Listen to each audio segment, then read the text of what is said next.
흘려주자. 생명을 세상으로 흘려주자. 할렐루야. 이 땅에 존재하는 모든 교회는 예수님께서 세우신 교회입니다. 마태복음 16장 18절에 내가 내게 이르노니 베드로라, 내가 이 반석 위에 내 교회를 세우리니 음부의 권세가 이기지 못하리라 그랬습니다. 이렇게 실로암 교회와 같이 건물과 조직이 있는 유형의 교회도 예수님께서 세우셨고, 저와 성도 한 사람 한 사람 무형의 교회도 예수님께서 세우셨습니다. 예수님께서 이 땅에 교회를 세우신 분명한 목적과 사명이 있습니다. 그것은 바로 영혼 구원입니다. 예수님께서 이 땅에 오신 이유도, 또 복음을 전파하신 이유도, 십자가에 못 박혀 죽으신 이유도, 사망과 권세를 다 이기고 부활하신 그 이유도 저와 여러분을 살리시기 위해서입니다. 이 코로나로 팬데믹 시대에 다른 것은 우리가 다 내주고 다른 것은 우리가 다 못해도 절대 타협하지 말고 목숨을 걸고 우리가 지켜내야 할 일이 우리 교회를 통해서 영혼들이 구원받는 일입니다. 이 일을 절대 타협하면 안 돼요. 절대로 이 일은 멈추지 말아야 될 일입니다. 실로암 교회 권속들이나 가끔씩 드나드는 사람들이나 한 번 방문하는 사람조차 우리 실로암 교회를 통해서, 이 땅의 교회를 통해서 예수님을 만나고 십자가를 만나야 됩니다. 그리고 영혼이 마침내 구원을 받아야 돼요. 이것이 교회가 이 땅에 존재하는 목적과 사명입니다. 하나님께서 우리 실로암 교회를 이곳에 세운 이유가 그것입니다. 영혼들을 구원하기 위해서 이 땅에 우리 실로암 교회를 세우셨습니다. 이것을 우리 예수님 오실 때까지 멈추지 않고 생명을 다해서 감당해야 될 위대하고 거룩한 우리 교회의 사명입니다. 19세기에 영국의 감리교 목사이고 구세군을 창설했던 윌리엄 부스라는 목사님이 계십니다. 이 목사님께서 돌아가시기 전에, 지금으로부터 약 110년 전입니다, 이 땅의 교회가 이렇게 될 것이라는 교회 대예언을 남겼습니다. 이 글을 보고 전 너무나 놀랐습니다. 이 6가지에 대한 예언, 이 땅의 교회가 이렇게 될 것이다를 예언했는데 너무 이것을 보고 놀랐어요. 먼저 어떻게 교회가 되냐? 성령이 없는 교회가 될 것이다, 이렇게 예언했습니다. 성령이 없는 교회. 두 번째로 그리스도가 없는 기독교라는 거예요. 강단에서 예수님과 십자가가 선포되지 않는 것입니다. 뭐 잘 먹고 잘 사는 법, 행복한 법, 뭐 웃음 치료, 건강한 법, 이런 것만 가리킨다는 거예요. 그리고 세 번째로 회개가 없는 용서라는 거예요. 회개가 없대. 죄에 대한 인정은 해요. 죄에 대한 인정은 있을 뿐 죄에 대한 회개가 없고 죄에 대해서 돌아보지 않는 종교인들만 늘어날 것이라고 전망했습니다. 네 번째로 거듭남이 없는 구원이라는 거예요. 거듭남이 없어요. 선생님, 구원 받으셨나요? 오늘이라도 하나님 부르시면 천국 가실 수 있겠어요? 그러면 뭐라 그런다는 거예요? 아이, 내가 장로인데, 예수님을 50년 믿었는데, 이런다는 거예요. 거듭남이 없습니다. 거듭남이. 다섯 번째로 하나님이 없는 정치예요. 세상 법으로 동성애 인정하고 간통죄 폐지하고 이런 것들을 얘기하는 거예요. 하나님을 두려워하지 않는다. 하나님을, 정치인들이 세상이 하나님을 두려워하지 않는다는 거예요. 여섯 번째, 끝으로 지옥이 없는 천국. 천국과 지옥에 대해서 교회에서 선포하지 않는다는 거예요. 왜 자꾸 지옥 하십니까, 목사님? 예수님은 사랑인데, 이런다는 거예요. 여러분, 지옥은 존재합니다. 믿습니까? 여러분, 속지 마십시오. 가장 안전하다고 보장하는 사람이 가장 지옥에 가까운 사람입니다. 지옥을 알아야 지옥에 가지 않습니다. 지옥을 알아야 천국과 가까워지는 것이에요. 지옥을 알아야 되는데 인정조차 하지 않아요. 사람들이 믿지조차 않습니다. 지옥이 어디 있냐는 거예요, 목사님. 이 6가지를 보면서 너무너무 무서운 것이 110년이 지나서 오늘날 교회의 현실이 이렇다는 거예요. 저는 100% 동의합니다. 오늘날 교회 현실이 이렇게 돼버렸습니다. 십자가의 길을 걸어간다는 것은 세상과 다른 길을 가는 것이기 때문에 세상에 주는 핍박과 고난은 끊이지를 않습니다. 지난 주간에 어떤 분이 저한테 그러세요. 목사님, 코로나 어떤 분이 그러세요. 목사님, 코로나 팬데믹으로 온 가족이 믿음으로 예배 드리고 살려고 하는데, 예배로 살라 그러는데 왜 이렇게 방해가 많은지 모르겠다는 거예요. 안 할 때보다, 예배 안 드리고 신경 안 쓸 때보다 예배를 드리려고 하니까 그냥 너무너무 방해가 많다는 거예요. 왜 그렇습니까? 전에는 건드리지 않아도 망하는 길로 갔는데 생명의 길로 가려니까 이제 건드릴 수가 없기 때문에 할 수 있으면 할 수 있는 대로 그 길을 못 가게 하는 거예요. 더 열심히 좁은 문과 좁은 길로 가다 보면 어느 때가 되면 그것을 이겨낼 수가 있습니다. 우리가 복음으로 살아내려고 하면 할수록 시험과 환난은 끊이지를 않습니다. 교회가 복음으로 돌아가려고 하고 교회가 십자가의 길을 걸어가려고 하면은 마귀는 그것을 가만두지를 않습니다. 치열한 영적 전투를 치러야 돼요. 분명한 것은 성도와 교회가 복음으로 십자가의 길 간다면 세상이 주는 핍박과 고난은 있어도 반드시 그곳에는 생명의 열매가 맺혀진다는 것입니다. 요한복음 12장 24절에 내가 진실로 진실로 너에게 이르노니 한 알의 밀이 땅에 떨어져 죽지 아니하면 한 알 그대로 있고 죽으면은 많은 열매를 맺느니라 그랬습니다. 그리고 이어서 25절에 영적인 법칙에 대해서 말씀하세요. 자기 생명을 사랑하는 자는 잃어버릴 것이요 이 세상에서 자기 생명을 미워하는 자는 영생하도록 보존하리라 그랬습니다. 내가 죽어서 썩어져서 미랄이 돼야 나도 살고 다른 사람도 살리는 것이 생명의 종교, 이것이 기독교입니다. 근데 그 핵심이 어디나 바로 생명에 있어요. 생명에. 예수님께서 제자들을 부르실 때도 그들의 일부를 원하신 것이 아닙니다. 그들의 전부를 원하셨어요.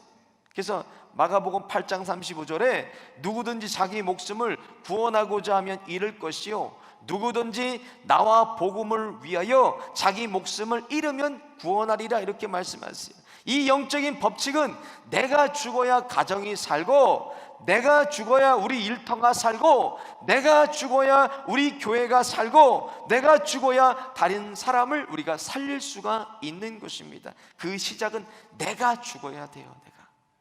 그 중요한 핵심이 내가 죽는 것이 진정한 생명으로 영원한 생명으로 거듭난다는 것입니다. 그래서 예수님께서 요한복음 3장 3절에 사람이 거듭나지 아니하면 하나님의 나라를 볼 수 없느니라 그랬습니다.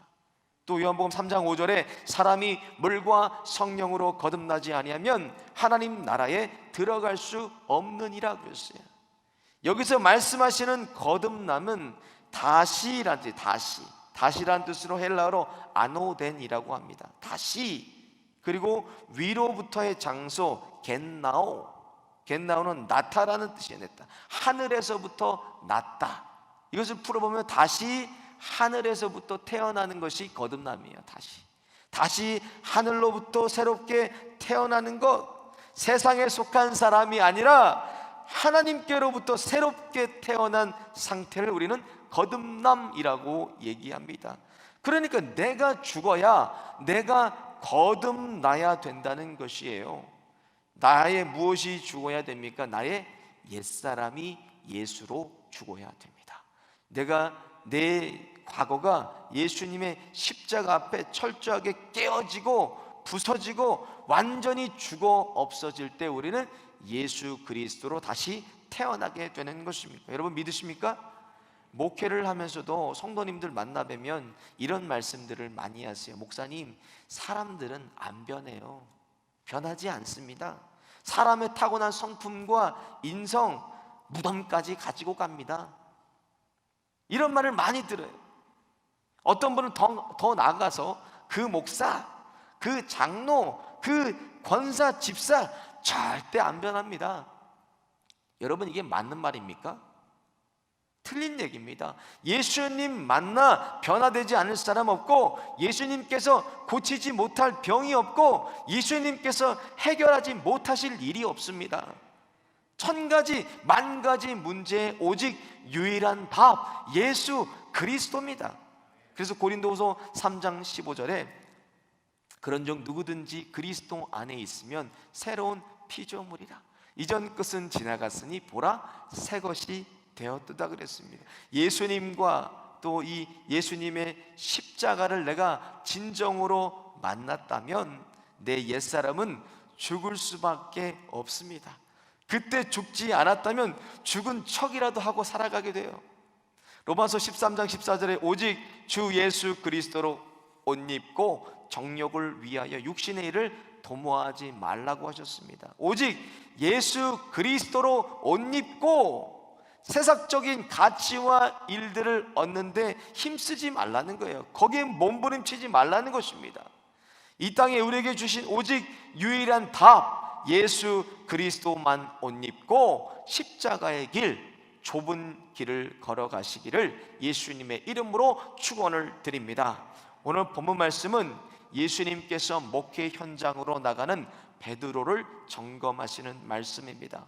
이것을 이해하기 위해서 서두에 말씀드린 것처럼 마태복음 16장 18절에 예수님께서 베드로에게 이렇게 말씀하십니다. 너는 베드로라, 내가 이 반석 위에 내 교회를 세우르니 음부의 권세가 이기지 못하리라. 베드로의 이름을 통해서 내 이름같이 반석 위에 내 교회를 세우시겠다고 예수님께서 말씀하십니다. 그 예수님의 교회를 세우시기 위해 세상으로 나가는 베드로를 오늘 예수님께서 이렇게 3번이나 물어보십니다. 요한의 아들 시몬아, 내가 이 사람들보다 나를 더 사랑하느냐? 왜 예수님께서 이렇게 3번씩이나 계속 물으시고 점검하시고 또 점검하셨던 것입니까? 베드로에게는 상처가 있었어요. 자신의 목숨을 들여서라도 예수님을 지키겠다고 호언장담했던 베드로가 닭이 울기 전에 예수님을 저주까지 하며 3번이나 부인했습니다. 그래서 예수님께서 오늘의 이 3번의 사랑의 질문을 통해서 베드로를 치유해 주시고 베드로를 회복시키셔서 세상으로 보내신 것입니다. 오늘 본문 앞에 보시면 21장 7절에 이렇게 전제하고 있습니다. 예수의 사랑하시는 그 제자가 베드로에게 이르시되, 예수님께서 제자들이 다 예수님을 버리고 갔음에도 불구하고 예수의 사랑하시는 제자라는 거예요. 예수의 사랑하시는 제자, 예수님의 사랑하시는 베드로라는 거예요. 예수님은 죽으시기까지 그들을 사랑했어요. 그들을 다 버리고 돌아갔음에도 불구하고 예수님의 사랑은 우리가 무슨 사랑받을 무엇을 해서 예수님께서 사랑하시고 미움받을 무엇을 해서 예수님이 미워하시는 것이 아니라 무조건적인 사랑으로 여러분들을 사랑하십니다. 그럼 어떻게 예수님께서 사랑하는 성도를 예수님께서 분부하신 것처럼 먹이고 치고 먹이기 위해서는 어떤 교회가 우리 실로암 교회가 돼야 되는지 오늘 본문 말씀 통해서 생명을 세상으로 흘려주는 교회라는 제목으로 하나님의 말씀을 증거하겠습니다. 생명을 세상으로 흘려주는 교회가 되려면 먼저 예수님께로만 인도하는 교회가 되어야 됩니다. 오늘 본문 15절과 16절과 17절에 내가 나를 사랑하느냐? 이것에 대한 베드로의 대답, 예, 주님 사랑합니다. 그리고 예수님 뭐라고 해요? 내 양을 먹이라, 내 양을 치라, 내 양을 먹이라. 내 양이라는 건 내 양, 예수님의 양이라는 거예요. 목사의 양떼가 아니라는 것입니다. 목사는 그저 주님의 양떼를 돌보는, 주님께로 인도하는 목동에 불과한 것입니다. 그래서 목사는 예수님의 양떼를 예수님께로만 인도하는 것이 목사의 사명입니다. 목사가 예수님의 자리를 차지해서도 안 되고 목사가 가짜 주인 행사해서도 안 됩니다. 여러분은 예수님의 양떼요, 실로암 교회는 예수님의 교회입니다. 목사의 양떼가 아니고 목사의 교회가 아닙니다. 예수님의 양떼, 예수님의 교회가 바로 실로암 교회입니다. 우리 실로암 교회가 시대적으로 쓰임받는 교회가 되어서 지난 시간에 말씀드린 것처럼 우리는 깨어 있어야 되는 교회가 되어야 되겠지만, 가장 큰 사명은 교회를 통해서 예수 그리스도를 선포하고, 교회를 통해서 예수 그리스도의 뒷모습이 보여야 되고, 교회를 통해서 예수님께로만 인도해야 그게 교회인 것입니다. 교회가 크고 작음에 상관이 없습니다. 유일한 구원의 길을 제시해주고, 유일한 생명의 복음이 선포되고, 날마다 구원받는 성도를 더하는 곳은 이 땅에 교회밖에 없습니다. 그 일에 교회가 타협하지 않고 생명을 드릴 때 요한복음 10장에 말씀하신 것처럼 생명을 풍성히 누리는 교회가 될 것입니다. 사도행전 4장 12절에 다른 이로서는 구원을 얻을 수 없나니 천하 인간의 구원 얻을 만한 다른 이름을 우리에게 주신 일이 없음이라 하였음이라 그랬습니다. 오직 예수 그리스도께만 인도될 때 저와 여러분이 구원을 받을 수가 있습니다. 기독교 베스트셀러 작가 중에 이지성 씨라는 분이 계십니다. 기독교 교육법을 담은 솔로몬 학습법, 왕의 전혀 학습법이라는 책으로 이분이 많이 알려진 분인데, 2011년도에 한국의 진짜 목사를 찾아서라는 책을 출판했습니다. 제가 그때 목사 안수를 받고 어떤 목사님께서 그 책을 저에게 선물해 주셨는데, 그 책을 읽으면서 참 적잖은 충격을 받았습니다. 그때 그 책을 읽을 때 어떤 충격을 받았냐면, 그 책을 쓰게 된 동기에 굉장히 큰 충격을 받았어요. 그 이지성 씨가 어떤 한 교회에 4년 동안 정말 열심히 출석하셨대요. 출석하시면서 날마다 교회에서 말씀으로 은혜 받고 예배로 은혜 받고 한 번도 교회에 불만이나 불평을 가진 적이 없었다는 거예요. 그리고 사회적으로 볼 때 그 교회는 너무나 평안하고, 사회적으로 볼 때도 굉장히 존경받고, 세상의 모델이 될 만한 그런 교회였다는 거죠. 근데 4년을 다니는데 마음 어디 한 구석이 계속 허전하다는 거예요. 마음이 계속 허전하다는 거예요. 그래서 하나님 앞에 기도했다는 거예요. 하나님, 이렇게 교회 나오고 행복한데, 교회 나와서 즐거운데, 교회 나와서 평안한데 이 마음이 너무나 불편합니다. 계속 기도하는데 그가 깨달은 것이 그런 거예요. 이상하게 그날 교회를 갔는데 교회에서 단 한 번도 예수 그리스도, 예수란 말이 한 번도 나오지 않았다는 거예요. 이상하다 생각을 하고 그 다음 주에 또 교회를 갔는데 그 교회에서 그날 단 한 번도 또 예수란 말이 선포되지가 않고 예수란 말이 나오질 않더라는 거예요. 그래서 울면서 이분이 이 좋은 교회를, 자신이 너무나 평안하고 안락하게 다니던 교회를 떠나서 한국의 전국을 돌아다니면서 진짜 목사를 찾으면서 그 책을 출간하게 되었습니다. 그래서 7분의 목사님을 찾아서 그 책에 어떤 이렇게 목사님과 인터뷰하면서 그런 책들을 써나가는데, 저는 너무나 제가 부족하고 자격 없는 사람인 걸 너무나 잘 압니다. 그럼에도 불구하고 두렵고 제가 날마다 떨리지만 주님께서 저를 단에 세우시는 이유가 있다면, 제가 믿는 예수님에 대한 확신이 있고 제가 믿는 천국에 대한 확신이 있기 때문에 부족하고 연약해도 하나님이 그것 선포하게 하시는 것입니다. 제 안에 계시는 예수 그리스도에 대한 확신과 천국에 대한 확신을 여러분도 듣고 믿고 소유하시기를 예수님의 이름으로 축원을 드립니다.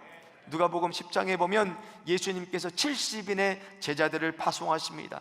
전대나 주머니나 신을 가지지 말고 아무것도 가지지 못하게 하세요. 그리고 제자들을 세상으로 보내십니다. 어느 집에 들어가든지 평안을 빌어주고 병든 자들 고쳐주고 하나님의 나라를, 이 복음을 선포하시라고 명령하세요. 그리고 제자들이 돌아와서 예수님께 이렇게 보고합니다. 누가복음 10장 17절에 보니까 70인이 기뻐 돌아와 가로되 주여 주의 이름으로 귀신들도 우리에게 항복하더이다 그랬습니다. 이들이 세상이 말하는 지갑, 이들이 가지고 돈, 음식, 신발, 지팡이 다 놓고 갔지만 누구의 이름으로 능력이 나왔다는 것입니까? 주님의 이름, 예수님의 이름에 능력이 있다는 것입니다. 이 코로나로 팬데믹으로 직장을 잃고 뱅크랍되고 하늘이 무너지고 땅이 꺼져도 설사 내게 죽음이 찾아온다 하여도 예수 이름만 있으면 심판을 면할 수가 있고 예수 이름만 붙들면 무엇이 와도 우리는 다 돌파할 수가 있습니다. 그런데 붙들고 있는 것이 예수님이 아니기 때문에 넘어지고 쓰러지고 일어서지 못하는 것입니다. 예수님의 이름, 그 이름에 능력이 있습니다. 그 이름의 능력을 믿어야 놀라운 역사가 나타나게 됩니다. 사도행전 3장 16절에 안진뱅이가 고침받는 것을 보고 사람들이 놀라서 베드로와 요한을 잡아요. 그러니까 베드로가 이렇게 얘기합니다. 그 이름을 믿음으로 그 이름이 너희 보고하는 이 사람을 성하게 하였나니 예수로 말미암아 난 믿음이 너희 모든 사람 앞에서 이같이 완전히 낫게 하였느니라 그랬습니다. 그 이름의 능력을 믿을 때 무너진 가정이 다시 살아나고, 그 이름의 능력을 믿을 때 쓰러진 일터가 다시 살아나고, 그 이름의 능력을 믿을 때 죽어가는 교회가 다시 깨어나게 됩니다. 오직 유일한 능력의 이름 예수 그리스도와 저와 여러분이 그 이름만 붙들고 그분께만 인도하는 교회가 바로 실로암 교회가 되기를 예수님의 이름으로 축원을 드립니다.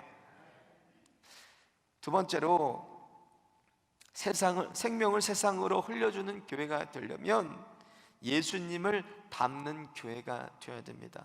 오늘 보면 15절, 16절, 17절에 예수님에 대한 질문은, 예수님의 질문, 내가 나를 사랑하느냐 이렇게 질문하셨어요. 그 예수님의 사랑에 대한 확신은 베드로가 이렇게 대답합니다. 네, 주님 사랑하는 줄 주님께서 아십니다. 제가 사랑하는 줄을 주님께서 이미 아신다는 거예요. 그 주님이 먼저 아시기 때문에 주님을 우리는 속일 수가 없습니다. 예수님의 복음과 십자가를 만나 예수님이 나의 주인 되신다면 반드시 그 주인을 우리는 닮아가게 되어 있습니다. 닮지 않으면 닮은 척이라도 하고 우리는 살아가게 됩니다. 부부도 오래 사랑하고 같이 살다 보면 닮습니다. 그래서 부창부수라고 하고, 또 부부를 보면 일심동체라고 해요. 사랑하면은 반드시 예수님을 닮게 되어 있습니다. 속이려고 해도 감추려고 해도 그것은 다 드러나게 되어 있습니다. 사랑에 빠진 이 젊은 청년들을 봐도 아무리 자신들을 속이고 아닌 척을 해도 그 눈빛만 봐도, 그 행동을 봐도 사랑하는 감정을 속일 수가 없습니다. 다 알아요. 누가 봐도 30년 40년 예수님을 믿어도 예수님을 닮지 않았다면 내가 예수님을 진정으로 사랑하지 않기 때문입니다. 마태복음 22장 37절에 예수께서 가라사대 때 내 마음을 다하고 목숨을 다하고 뜻을 다하여 주 너희 하나님을 사랑하려 하셨으니 이것이 크고 첫째 되는 계명이요 둘째도 이와 같으니 내 이웃을 내 몸같이 사랑하라 하셨으니 이 두 계명이 온 율법과 선지자의 강령이라 그랬습니다. 목숨 다해서, 뜻을 다해서, 마음을 다해서 예수님을 사랑하는데 여러분, 그분 안 닮겠습니까? 목숨 다해서, 뜻을 다해서, 마음 다해서 예수님을 사랑하는데 형제 자매를 예수님처럼 용서하지 않을 수 있겠습니까? 그러니까 예수님을 닮는다는 것은 두 가지로 나타나게 돼요. 예수님이 우리를 사랑하시는 것처럼 형제를 사랑하고, 예수님께서 나 같은 죄인 중에 괴수를 용서하신 것처럼 형제를 자매를 우리가 용서할 수가 있습니다. 예수님을 닮는 건 두 가지로 나타납니다. 교회도 마찬가지입니다. 예수님을 사랑하는 교회, 예수님이 주인 되시는 교회는 뭐가 풍성하게 넘쳐납니까? 완전한 교회는 없지만 그래도 예수님을 닮아가며 사랑하려고 애쓰고 몸부림치는 교회, 사랑하려고 애쓰고 몸부림치고 또 용서하는 교회, 그것이 바로 예수님을 닮아가는 교회의 그 모습입니다. 그러면 그 사람 안 변하는 것이 아닙니다. 그 사람 아직 예수님을 만나지 못했기 때문입니다. 그 사람 유사 크리스찬이 아니라 그 사람이 아직 십자가를 모르는 것입니다. 내가 진정으로 예수님을 사랑한다면 만나지 않고는 보지 않고는 견딜 수가 없습니다. 또 만나지 않으면 그립고, 만나서 헤어져도 금방 또 보고 싶고, 잠시라도 떨어질 수가 없어요. 잠시도 예수님을 떠날 수가 없습니다. 일어나도 잠자도 하루 종일 일을 하면서도 예수님을 생각하고 예수님을 떠날 수가 없습니다. 오늘 그 사랑을 베드로에게 예수님께서 확인하신 겁니다. 내가 나를 사랑하느냐? 오늘 예수님께서 우리에게 물으실 때, 우리 교회에게 물으실 때 여러분 무엇으로 답하시겠습니까? 예수님을 사랑하면 예수님의 성품과 예수님의 삶이 우리 안에 흔적으로 그대로 남게 됩니다. 우리의 자랑이, 저와 여러분의 자랑이 예수님 오래 믿는 것이 자랑이 아니라 예수님의 삶과 성품이 우리 안에 그대로 녹아져 내리는 것을 자랑하시기를 예수님의 이름으로 축원을 드립니다. 바울은 에베소 4장 13절에 그리스도의 장성한 분량에 이르기까지 힘쓰라고 권면했습니다. 어르신들 코로나에 취약하고 또 위험하실 수 있어요. 자녀분들이 그렇게 교회에 가지 말라고 말리시는데도 예배만큼은 타협하지 않으시고 또 이렇게 나오십니다. 예수님을 사랑하는 자들에게는요, 대면 예배나 비대면 예배나 아무 의미가 없습니다. 중요하지 않아요. 왜? 주님을 향한 사랑으로 언제든지 내가 어디서도 예배로 나아갈 수가 있기 때문에 그렇습니다. 주님을 사랑하는 건 무엇으로 나타납니까? 예배로 나타납니다. 예배로 드러납니다. 그 무엇으로도 예배는 막을 수가 없는 주님께 드리는 생명이기 때문에 주님 사랑하는 거 예배로 다 드러나게 돼요. 여러분, 물도 고이면 썩습니다. 예수님을 향한 사랑도, 예수님을 향한 용서도 고이면 다 썩어버립니다. 오늘 예수님께서 베드로를 향해서 점검하신 너가 나를 사랑하느냐 하고 베드로가 나가서 초대교회를 세우게 됩니다. 그 교회의 가장 큰 특징이 뭐였냐면 사도행전 2장 47절은 이렇게 기록하고 있습니다. 하나님을 찬미하며 또 온 백성에게 칭송을 받으니 주께서 구원받는 사람을 날마다 더하게 하시니라 그랬습니다. 예수님을 사랑하는 것, 예수님의 이름으로 형제와 자매를 용서하는 건 누가 잘 안다는 것입니까? 초대교회 분들만 아니라 온 백성들이 그것을 다 알고 인정하는 교회가 바로 초대교회였다는 것입니다. 예수님의 핏값으로 사신 우리 실로암 교회가 이 시대 가운데 생명의 또 구원의 파이프라인이 되어서 생명을 세상으로 전해주는 통로가 되시기를 예수님의 이름으로 간절히 축원을 드립니다.